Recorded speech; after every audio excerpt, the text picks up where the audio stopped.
What's going on? It's the RapNerd, and if you don't know or aren't aware, Jim Jones and Pusha T kind of had this thing back and forth going, right? And it's official now that Jim Jones has dropped his response to Pusha's first shot.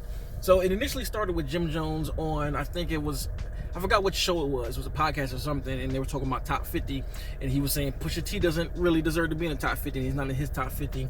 So nothing was said then. And then he went to two more shows and doubled down on the fact that I've said what I said. Pusha T is not top 50, and I don't care, and made his reasonings or whatever. So that was the first shot, I guess. And of course, Jim Jones was a little spicy with his words, talking about the cocaine. We don't even know if he sold or not. So blah, blah, blah. Got a little spicy with it, and I was like, you're doing a little much. So Push released a record, like a snippet of a record, I believe last week at a fashion show. He was modeling for Pharrell. And now that Pharrell is the head of Louis Vuitton Men, right? He modeled in one of his shows, and he had a song playing on a snippet of Instagram, and it was a response to what Jim was said in a very slick and spicy way, and Jim responded to it. But I feel like what Push did, he just infrared Jim like he did Drake, right? So this is round one, and honestly, I listened to Jim Jones' record, and this is why I'm here in my car, because I just peeped it because he put it out officially.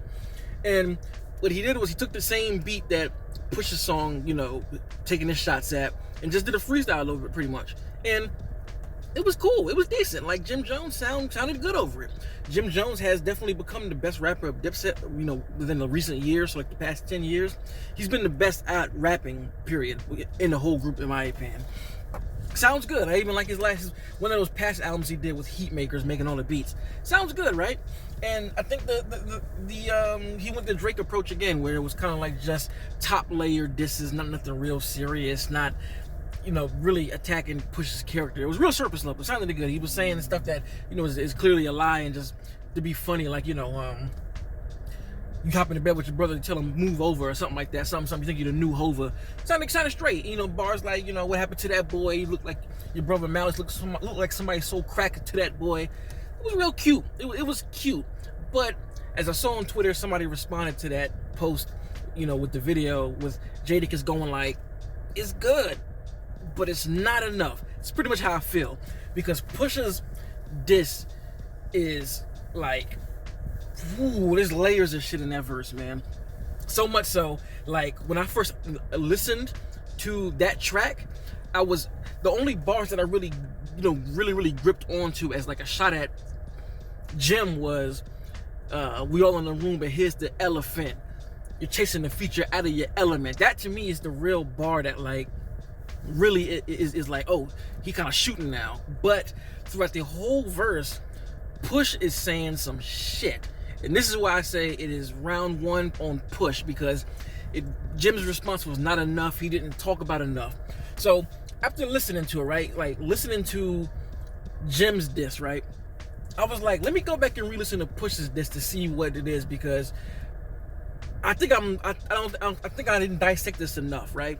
So I'm listening, in the first bar, he says, you run from the spirit of repossession. So I'm like, okay, why did he say that? So I literally went through a lot of these bars Googling this specific word in Jim Jones, and this verse, he's throwing some slaps, dog. Like, you run from the spirit of repossession. I looked it up, and Jim Jones almost had a house repossessed in 2019, but he sold it for cheap in order to not get repossessed. So that bar off top is like, spicy. Too much enamel on your necklace. I didn't even know what enamel was. Looked at it, and like it's pretty much like metal, like reflective metallic put on jewelry, I guess, to not only make it shine more, but to help be cheaper, and it's a lot of that Jim Jones wears. And I'm like, that's a shot. So he said that first, and then he said while your lab diamonds are being damn, what he said? While those lab diamonds are being tested, too much enamel that's on your necklace. It's like, it's the reverse of that, but like too much animal. Like it's just the fact that he pointed that out first, like this metal shit that he put on jewelry is to make it shine more on a cheaper path. Is like, yikes. Two, oh boy, he is shooting. Those lab diamonds getting tested, pretty much calling them out. And then the funny part about it is Push grabbed that from Jim himself, because back when Jim and Cam was beefing, or some slight beef, Jim was telling the folks that Cameron had fake jewelry. And now y'all cool, so you only know that because y'all was doing the same thing. It's just, and of course, the other bar I really like, I will close your heaven for the hell of it. Be careful with my name. That's definite. I know you, and it's delicate. And the bar I really like, he says that he was like, reality TV is mud wrestling. Like, some side chicks I know better than. Woo! And Jim Jones was all up in hip hop getting those checks. And he's pretty much saying some shit just ain't worth the money, and just for the fact that you took it shows the kind of nigga you are. So that bar, it's another one that I'm missing. That he really, what else he says?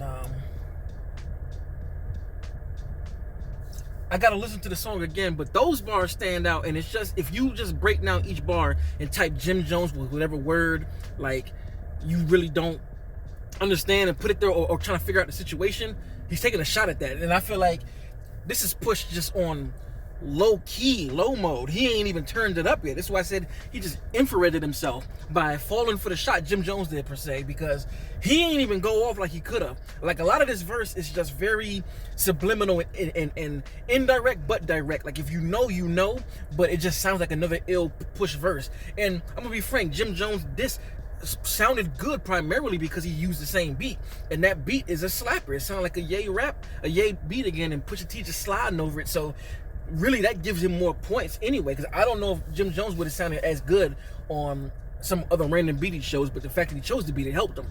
But he still didn't do better than Push.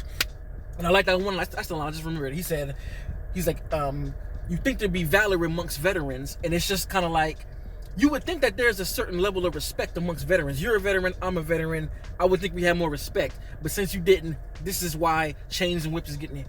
You get smacked with Chains and Whips, and it's just one verse. So, Jim Jones, you got to fight back. You're already down one. Like, I hope Push don't do what he does with Drake to you, because he said this was good, but it wasn't good enough, and you're going to end up seeing an L from this. I don't know why Jim Jones chose to jump out the window, and he's going to pay for it, really. He's going to pay for it severely, because I feel like I know Push to scratch the surface. So anyway, that's my take on the round one between Push and Jim. What do you think? Whose record did you like better? And let me know in the comments. Be respectful, of course. Like this kind of content, make sure to like and subscribe. If you already are subscribed, thank you. Until next time, peace. RapNerd Productions, no capping, that's word to mommy.